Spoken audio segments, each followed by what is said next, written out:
قل اندعو من دون اللہ ما لا ينفعنا ولا يضرنا، اے نبی ان سے کہیے کیا ہم پکاریں اللہ کو چھوڑ کر ان چیزوں کو جو نہ ہمیں نفع پہنچا سکتی ہے نہ نقصان؟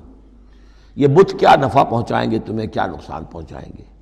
خود اپنی حفاظت کر نہیں سکتے، اپنی مکھیاں اڑا نہیں سکتے، ان کو پکارتے ہو، ان کے سامنے سجدے کرتے ہو، ان کو متھے ٹیکتے ہو۔ اندعو من دون اللہ ما لا ينفعنا ولا يضرنا، خیر بت کی بات تو ہو گئی بہت ہی واضح، باقی بھی اس کائنات کے اندر کوئی کسی کے لیے نہ خیر کے پر قدرت رکھتا ہے نہ شر پر، الا باللہ، لا حول ولا قوت الا باللہ۔ یہ یقین ہو جائے تب توحید مکمل ہوگی۔ پھر کس کے سامنے آدمی سر جھکائے خامخواہ، کس کے آگے اپنی عزت نفس پیش کرے، اس کا دھیلا کرے؟ کسی کے ہاتھ میں اختیار ہے ہی نہیں، لا حول ولا قوت الا باللہ۔ حدیث میں آیا ہے، حضرت عبداللہ ابن عباس کو مخاطب کر کے کہا ہے کہ نوجوان اس بات کو اچھی طرح جان لے، اگر تمام دنیا کے انسان مل کر چاہیں، اولکم و آخرکم و انسکم و جنکم، کہ تمہیں کوئی فائدہ پہنچا دیں، نہیں پہنچا سکتے جب تک کہ اللہ نہ چاہے، اور تمام انسان چاہے تمہیں کوئی نقصان پہنچا دیں، نہیں پہنچا سکتے جب تک اللہ نہ چاہے۔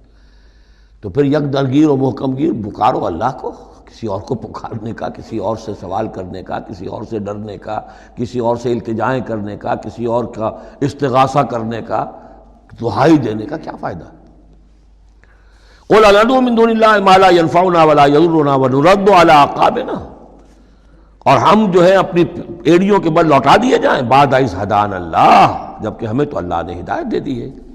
کالذی استہوته الشیاطین فی الارض حیران، کیا اس طرح کے آدمی ہم بن جائیں کہ جن کو شیاطین نے، جنوں نے کسی جنگل میں بیابان میں اس کی مت مار دی ہو، راستہ بھلا دیا ہو، اب اسے کچھ نظر نہیں آ رہا۔ لہو اصحاب یدعونہ الی الہدی ائتنا، ہیں اس کے ساتھی جو اس کو پکار رہے ہیں کہ آؤ ہماری طرف، ہدایت کی طرف آؤ، ہمارے پاس آؤ۔ قل ان ھدی اللہ ھو الھدی، یہ نقشہ کھینچ دیا گیا ہے جماعتی زندگی کی کتنی برکت ہے۔ آپ اکیلے ہوں، کہیں بھٹک گئے ہوں، تو پھر یہ کہ آپ کے لیے سیدھے راستے پر آنا بہت مشکل ہو جائے گا۔ جماعتی زندگی ہے، ساتھی ہیں، جس کو کہا ہے سورہ توبہ میں کونوا مع الصادقین، معیت اختیار کرو، رہو ساتھ سچوں کے۔ کسی وقت ہوتا ہے انسان کو کوئی ایسی آزمائش پیش آ گئی ہے، اس کا دماغ چکرا گیا ہے، گھوم گیا ہے، نہیں سمجھ میں آ رہا، راستہ نہیں نکل رہا، مشکل بڑی آ گئی ہے، ایک طرف حرام ہے لیکن یہ ہے کہ دباؤ کو بہت پڑ رہا ہے، گھر والوں کا پڑ رہا ہے، بچوں کا پڑ رہا ہے، بیوی کا پڑ رہا ہے، راستہ غلط ہے۔ اس میں یہ ہے کہ ایسے وقت میں بسا اوقات پھر اگر رفقا ہیں، ساتھی ہیں، آپ کے کامریڈز ہیں، آپ کے کولیگز ہیں، اس کے ساتھ وہ پکارتے ہیں، ساتھ ہاتھ جو ہے آپ کا تھام کر آپ کو سہارا دیتے ہیں۔ قل ان ھدی اللہ ھو الھدی، یقیناً ہدایت کہہ دیجئے اللہ ہی کی ہدایت اصل ہدایت ہے۔ وَأُمِرْنَا لِنُسْلِمَ لِرَبِّ الْعَالَمِينَ، اور ہمیں تو حکم یہ ہوا ہے کہ ہم تمام جہانوں کے پروردگار کی تابع داری اختیار کریں اور فرما برداری اختیار کریں۔ وَنَقِيمُ الصَّلَاةَ وَاتَّقُوهُ، اور یہ کہ نماز قائم کرو اور اس کا اللہ کا تقوی اختیار کرو۔ وَهُوَ الَّذِي إِلَيْهِ تُحْشَرُونَ، اور وہی ہے جس کی طرف کہ تمہیں جمع کر دیا جائے گا۔ وَهُوَ الَّذِي خَلَقَ السَّمَاوَاتِ وَالْأَرْضَ بِالْحَقِّ، اور وہی ہے جس نے آسمان اور زمین بنائے ہیں حق کے ساتھ۔ یہاں حق کے کیا معنی ہے؟ ود اے پرپس، یہ بیکار نہیں ہے۔ ربنا ما خلقت ھذا باطلا، اے رب ہمارے تو نے یہ سب باطل نہیں بنایا، بیکار نہیں بنایا، بے مقصد نہیں بنایا۔ سورہ آل عمران کی آخری رکوع کی جو وہ دعا ہے، بلکہ باطل کے مقابلے میں کیا؟ حق۔ وَهُوَ الَّذِي خَلَقَ السَّمَاوَاتِ وَالْأَرْضَ بِالْحَقِّ وَيَوْمَ يَقُولُ كُن فَيَكُونُ، اور جس دن وہ کہے گا ہو جا، وہ ہو جائے گا۔ کیا ہو جائے گا؟ جب وہ چاہے گا اس کائنات کو لپیٹ بھی دے گا، اسی نے بنایا ہے حق کے ساتھ، اور اسی کے حکم سے یہ لپٹ جائے گی۔ آگے چل کر آئے گا یوم نطوی السماء کطی السجل للکتب، جس دن کہ ہم تمام خلاؤں کو اور فضاؤں کو اور آسمانوں کو، ان سب کو ایسے لپیٹ دیں گے جیسے کہ تم کتابوں کا تومار لپیٹ لیتے ہو۔ والسماوات مطویات بیمینہ، تمام یہ خلا اور سما یہ سب اللہ کے داہنے ہاتھ میں لپٹے ہوئے ہوں گے۔ قولہ الحق، اس کا فرمانا ہی حق ہے۔ اس کا کیا معنی ہے؟ صرف اس کا کہہ دینا کن، بس، اس سے کسی اور شے کی ضرورت نہیں ہے۔ کوئی ذریعہ، کوئی میٹر، کوئی انرجی، کچھ نہیں۔ قولہ الحق، اس کا فرمانا ہی برحق ہے، اس کا کہہ دینا ہی برحق ہے۔ کن فیکون، یوم یقول کن فیکون قولہ الحق وَلَهُ الْمُلْكُ یوم يُنفخُ فِي الصُّورِ، اور اسی کے لیے ہوگی بادشاہی اس دن جس دن کے سور میں پھونکا جائے گا۔ اگرچہ حقیقت میں تو بادشاہی اب بھی اسی کی ہے، لیکن ابھی جھوٹے سچے بادشاہ بیٹھے ہوئے ہیں۔ یہ سب جو ہے یہ سب نسیہ منسیہ ہو جائیں گے۔ لمن الملک اليوم للہ الواحد القہار۔ معلوم کیا کہ اب بھی اگرچہ بادشاہی اسی کی حقیقت میں، لیکن یہ جھوٹے سچے ڈرامے والے خدا جو ہیں کچھ نہ کچھ بیٹھے نظر آتے ہیں بادشاہ۔ وَلَهُ الْمُلْكُ يَوْمَ يُنْفَخُ فِي الصُّورِ، عالم الغیب، وہ تمام غیب کا جاننے والا، والشہادہ، اور کھلی باتوں کا جاننے والا، وَهُوَ الْحَكِيمُ الْخَبِيرُ، اور وہ کمال حکمت والا اور ہر شے سے باخبر۔ وَإِذْ قَالَ إِبْرَاهِيمُ لِأَبِيهِ آزَرَ، اب اس میں آپ دیکھیں گے اس سورہ مبارکہ میں حضرت ابراہیم کا ذکر ہے اور پھر ان کی نسل کے بعض انبیاء کرام کا ذکر ہے۔ ایک گلدستہ تو ہم پڑھ آئے ہیں سورہ نساء کے آخر میں، وہاں 13 انبیاء اور رسل کے نام آئے تھے۔ یہاں اس سے ذرا بڑا گلدستہ آئے گا، یہاں پہ 17 انبیاء اور رسل کے نام آئیں گے۔ پھر حضرت ابراہیم علیہ السلام کا ذکر یہاں آیا ہے، اور جو جن رسولوں کی قوموں پر ہلاکت کے بارے میں قرآن میں صراحت کے ساتھ مذکور ہے، ان 6 کا ذکر جو ہے سورہ اعراف میں آئے گا۔ حضرت ابراہیم علیہ السلام کی قوم کا کیا حشر ہوا یہ صراحت کے ساتھ قرآن میں مذکور نہیں ہے۔ جو قوم نوح کے ساتھ، ہود کے ساتھ، قوم صالح کے ساتھ، قوم شعیب کے ساتھ ہوا، تو حضرت ابراہیم علیہ السلام کے معاملے کو علیحدہ نکال لیا ہے، وہ سورہ انعام میں، اور باقی جو ہے نوح، ہود، صالح اور شعیب، لوط اور موسیٰ، ان کا ذکر جو ہے وہ آپ کو ملے گا سورہ اعراف میں، اس لیے کہ ان کا معاملہ ایام اللہ کا ہے۔ تو فذکرہم بایام اللہ، التذکیر بآلاء اللہ اس میں ہے، التذکیر بایام اللہ اس میں ہے، لہذا یہاں حضرت ابراہیم کا ذکر ہے۔ وَإِذْ قَالَ إِبْرَاهِيمُ لِأَبِيهِ آزَرَ أَتَتَّخِذُ أَصْنَامًا آلِهَةً، اور یاد کرو جب کہ کہا ابراہیم نے اپنے باپ آزر سے، کیا تم نے ان بتوں کو اپنا خدا بنا رکھا ہے؟ یہاں جو آزر کا لفظ خاص طور پر آیا ہے میرے نزدیک، یہ اصل میں تورات کی نفی کے لیے، تورات میں تارح نام لکھا گیا ہے، گویا اس کی تصحیح کے لیے، ورنہ یہاں کوئی خاص ضرورت نہیں تھی۔ وَإِذْ قَالَ إِبْرَاهِيمُ لِأَبِيهِ، یہ کافی تھا، لیکن نام اس لیے دیا گیا کہ تورات پڑھنے والوں کو مغالطہ ہوتا ہے، اور اسی مغالطے کو اہل تشیع نے اختیار کر لیا ہے۔ انہوں نے تورات میں جو نام دیا گیا ہے اسے حضرت ابراہیم کا باپ کہا ہے، اور حضرت یہ جو آزر تھا اس کو کہا ہے کہ یہ چچا تھا۔ اس کی خاص وجہ ہے، وہ پھر کسی موقع پر بیان ہوگی، لیکن یہ کہ تورات کی اس غلطی کو اہل تشیع نے اختیار کیا۔ قرآن مجید نے اسی کی نفی کے لیے یہاں پر حضرت ابراہیم کے والد کا نام صراحتاً بتا دیا کہ آزر ہے۔ وَإِذْ قَالَ إِبْرَاهِيمُ لِأَبِيهِ آزَرَ، اور یاد کرو جب کہ کہا تھا ابراہیم نے اپنے باپ آزر سے، أَتَتَّخِذُ أَصْنَامًا آلِهَةً، کیا آپ نے ان بتوں کو اپنا الہ بنایا ہوا ہے؟ انی اراک وقومک فی ضلال مبین، میرا تو خیال یہ ہے، میری رائے تو یہ ہے کہ آپ بھی اور آپ کی قوم بھی کھلی گمراہی میں مبتلا ہیں۔ وَكَذَلِكَ نُرِي إِبْرَاهِيمَ مَلَكُوتَ السَّمَاوَاتِ وَالْأَرْضِ، اور اسی طرح ہم دکھانے لگے یا دکھاتے رہے ابراہیم کو آسمانوں اور زمین کے ملکوت۔ ملکوت سے مراد کیا ہے کہ اللہ تعالیٰ نے اس کائنات کا جو نظام قائم کیا، جسے میں کہتا ہوں کہ جو یونیورسل ایک گورنمنٹ ہے، اس کا ایک نظام ہے، اس کے کارندے ہیں، تو اس کے مشاہدہ اللہ تعالیٰ اپنے رسولوں کو کراتا ہے، تاکہ ان کا یقین جو ہے وہ یقین اس درجے کا ہو جائے کہ جیسے کہ اپنی آنکھوں سے دیکھی ہوئی چیزیں، وَلِيَكُونَ مِنَ الْمُوقِنِينَ، اور تاکہ وہ پوری طرح یقین کرنے والوں میں سے ہو جائے۔ لیکن واو چونکہ یہاں آیا، اس سے پہلے ہم محذوف مانیں گے تاکہ وہ اپنی قوم پر حجت قائم کر سکے اور پوری طرح یقین کرنے والوں میں سے ہو جائے۔ یہ جو آگے آ رہا ہے یہ در حقیقت حضرت ابراہیم علیہ السلام کی طرف سے اپنی قوم پر حجت کو اس طور سے پیش کیا گیا ہے۔ بعض حضرات کے نزدیک یہ ہے کہ یہ حضرت ابراہیم کا اپنا ذہنی ارتقاء ہے کہ واقعتاً انہوں نے سمجھا یہ ستارہ خدا ہے، پھر ڈوب گیا تو کہا کہ نہیں یہ تو ڈوب گیا، پھر چاند کو دیکھا تو چاند خدا ہے، پھر کہا نہیں یہ تو یہ بھی جو ہے غروب ہو گیا، پھر سورج کو کہا۔ تو یہ بات اصل میں بعض حضرات کی رائے ہے یہ، اور الفاظ سے کچھ متبادر بھی ہوتا ہے، لیکن یہ ہے کہ زیادہ صحیح رائے جس سے کہ آگے آ جائے گا وَتِلْكَ حُجَّتُنَا آتَيْنَاهَا إِبْرَاهِيمَ عَلَىٰ قَوْمِهِ، تو معلوم ہوتا ہے کہ یہ اصل میں حضرت ابراہیم علیہ السلام نے حجت قائم کرنے کے لیے یہ تدریج اختیار کی اپنی قوم کو سمجھانے کے لیے، اور حضرت ابراہیم علیہ السلام اللہ کے نبی تھے، اور نبی کوئی بھی زندگی کے کسی بھی مرحلے پر مشرک نہیں ہوتا، اس کی شریعت، اس کی سرشت اتنی خالص ہوتی ہے۔ صدیقین مشرک نہیں ہوتے، نبی تو ان سے بھی اونچے درجے کے ہیں۔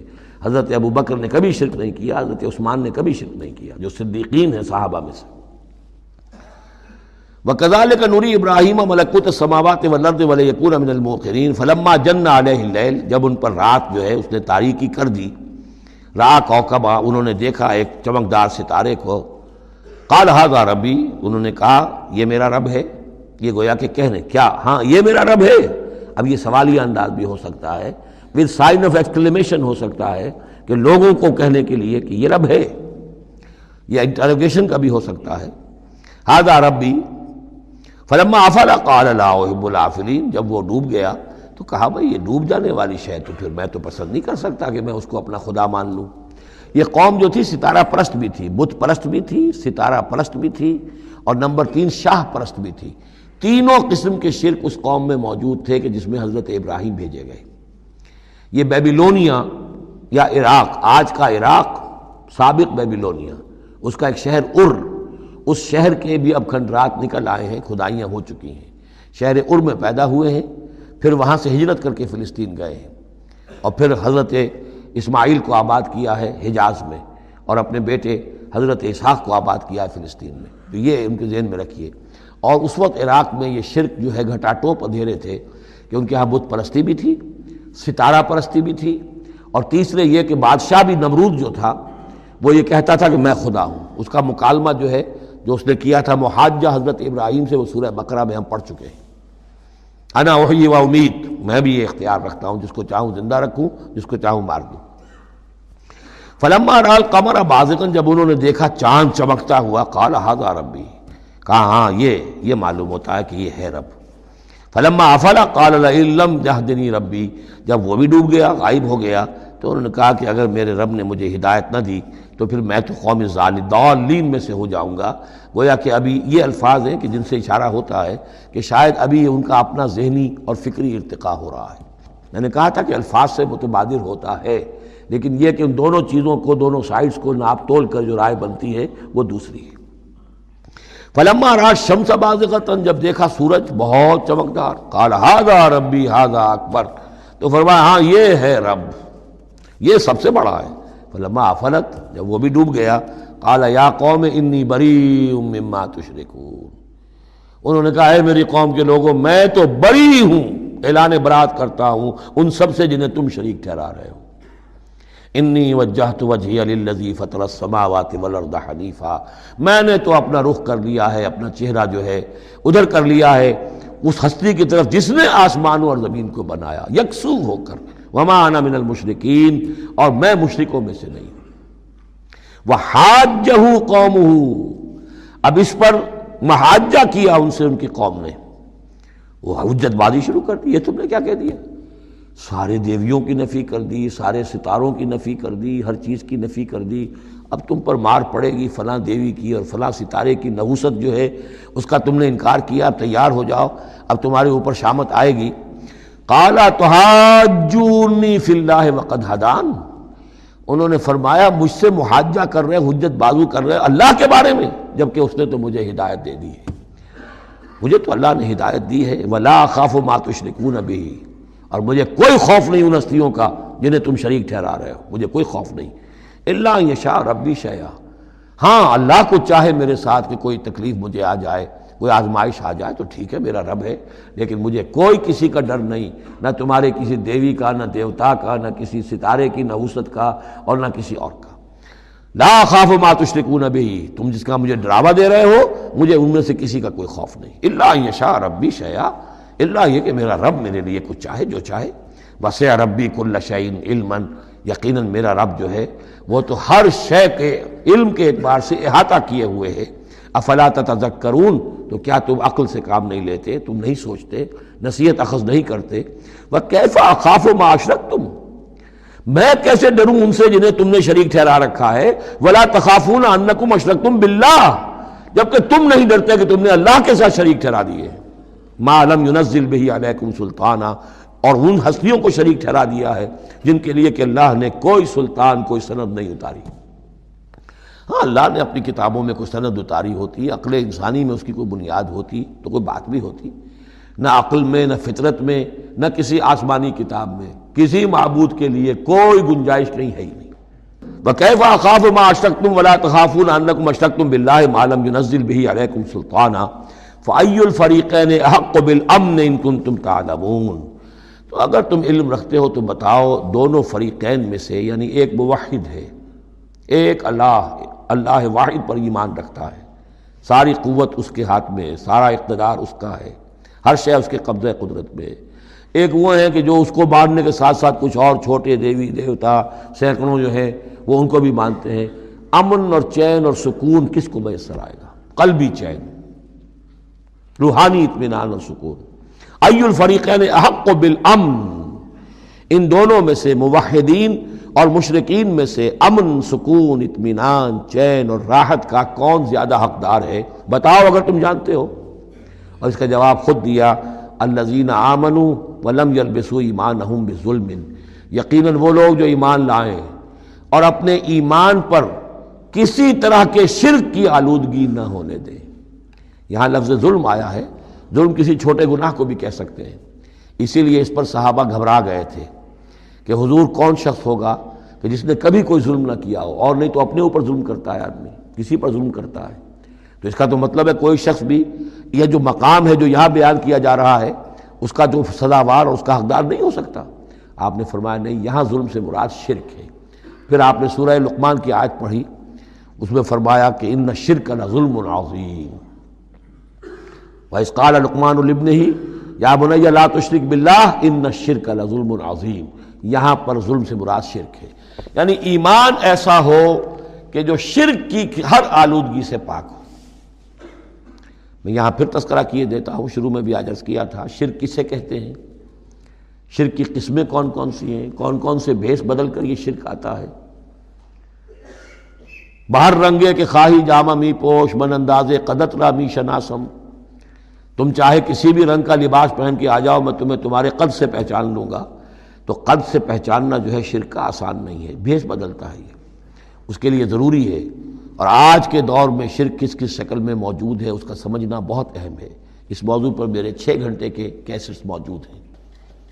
الذین آمنوا ولم یلبسوا ایمانہم بظلم، یقیناً وہ لوگ جو ایمان لائے اور جنہوں نے اپنے ایمان میں کسی بھی نوع کے شرک کی آمیزش نہ ہونے دی، اولئک لہم الامن وہم مہتدون، ان کے لیے ہے امن اور وہی ہوں گے راہیاب۔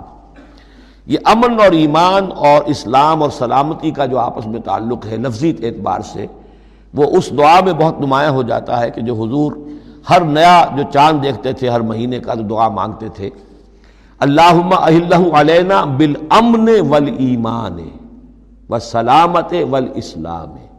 اے اللہ یہ مہینہ جو شروع ہو رہا ہے اس نئے چاند کے ساتھ، ہلال کے ساتھ، اسے ہم پر طلوع فرما امن اور ایمان کے ساتھ اور سلامتی اور اسلام کے ساتھ۔ تو یہ بڑا گہرا ربط ہے ان الفاظ کے اندر۔ میرا چھوٹا سا کتابچہ ہے قرآن اور امن عالم، آج سے شاید کوئی میں سمجھتا ہوں کہ 30-32 سال پہلے کی تقریر تھی میری، لیکن وہ ان موضوعات پر میں سمجھتا ہوں کہ بہت مختصر لیکن بہت مفید ہے۔